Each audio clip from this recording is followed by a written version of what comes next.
The purpose of this video is just to give, researchers who follow my footsteps, if any should emerge, um, some understanding of what I've accomplished. At the very end of Rebel Without a Cause, a mysterious man holding a briefcase is walking towards a building on which it says Griffith Observatory. In semiotic studies, one must notice these things going on in the background of the movies that came out of this branch of Hollywood. You may have seen the Biden-Trump debate, which was recent when I was making this video just a few days ago. And Biden said that Donald Trump was sending dog whistles to the white supremacist movement. I think most people realize that telling them to stand at the ready is a little louder than a dog whistle.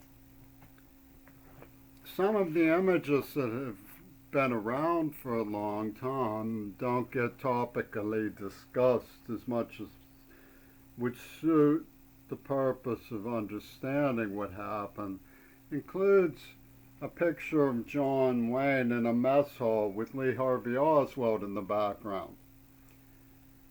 In semiotic speech, that's a bit louder than a dog whistle when it comes to what was going on in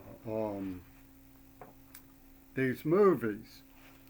Now, where does reality stop with Pentagon Disney and where does it begin with Hollywood? You know, Bruce Lee's son was killed with a bullet on a movie set. That's a little too real. Well, I was in D.C. with his Pentagon Disney FEMA attorneys the day Reagan said he was shot. He comes out and waves to me the night before, and of course everyone knows that the Beatles advocated for Mark David Chapman secretly through Trump's Sotheby's black markets, blaming me for Lennon's disappearance. And I want you to notice the men who look a great deal alike are the people standing closest to these people in the figure. And the attorney handed me a brochure that read, "There's no such thing as objective reality, only what the jury believes." Now, we've heard about the Kennedy curse, and we saw it illustrated when 3 more Kennedys were killed in connection with this research to intimidate and broadcast intimidation by the dog whistlers. Now, this old business about McCartney being dead and the death curse and the use of a double, in light of what has materialized about double fantasy, strongly suggests that that was a trial run for the media in a magic show where Lennon faked his death like James Bond did in You Only Live Twice. And it's relevant that Ian Fleming and Alan Dulles were in on these things together. And the script says only 2 people would know, and you, someone they deny was killed. Deny was tortured. And blame me for something I denied happened. And I certainly knew nothing about. Come from a Jewish Holocaust survivor community. In one of Reagan's films, you have this Jewish-looking woman confronting a blonde woman for giving up in her efforts to secure justice against the guilty. And this attorney for Reagan from Pitt used to call me a nice blonde boy. These letters came from a Holocaust survivor community. In the mind of somebody who could do that, you have, of course, eugenics and archetypes, stereotypes, and the sort of ploys that people use to manipulate. And you see in one of the Mothra films a Secret Service look-alike of John Lennon. So I think I'm well within reason to be asking what's going on. But the primary concern I have for my person is that Seattle's meta-government, their secret society, has a cult of queer actors who are murderers. And they're after the money in this case, and they're using me as a dupe. And they realize that what I'm driving at is something that requires tolerance to accept somebody said.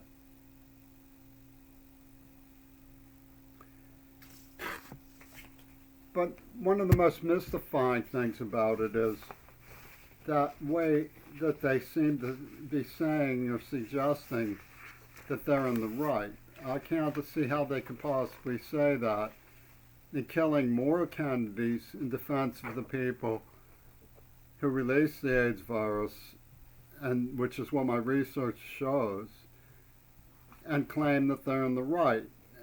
If you go back to Dealey Plaza, there's a quick clip of women staged, obviously, showing limp wrists. How are those friendly to queer society? It's Texas bigotry. And yet, New York Times brought in a queer fraternity demanding things like rape satisfaction and claiming that, advocating for a refusal to protect people. And they used the D.W. Griffith image of me as foaming at the mouth, when it really wasn't that I was chasing anybody to rape them at all. What I was doing was complaining that a girl had taunted me after being very intimate with me for failure to perform. And they were getting into the ego tripping about somebody who's limp and so forth, to trigger a neuroplasm that they had impacted and knew I didn't know was there. And I was vomiting and crying, and they called it a sweat, but it wasn't. It was an attempt to justify their deranged cover story for the people who pulled Mount Desert Island, an entrapment and testing war game, planning for which predated appearance of the virus, and behind which was Penis Gabriel. Now, he claims, and his gang claimed, like raving lunatics, that Reagan didn't know, and they formed a mob scene. But when you look at some of the semiotics involving Reagan, you wonder, how can they reach that conclusion so casually? And they had me writing poems and putting pictures for Obama, the joke's on you, when they trigger seizures by invading my home and make pornography of me. It's very ridiculous. And dialectical UWism is all knowledgeable about the issues surrounding prostitution and pornography. And they made it look like they were noble minority heroes protecting the sacred Japanese virgin when they launched 911 as a premeditated Attila act. They kidnapped and tortured me in a place called King's Estate, and they use on their pornography the Sea and the Star of David. And yet, Neva Mancine, who's in the script, was not only involved in the killing of Kennedy and revenge for the atomic bomb, but the murder of King. And so these queers are saying they're right in advocating for those who started AIDS. They're right in advocating for the people who are killing the Kennedys. They're protecting sexual freedom by standing tall with Henry Wade. That's a little bit strange.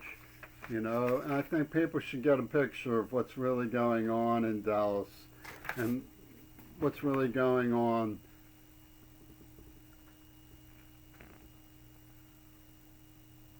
with me.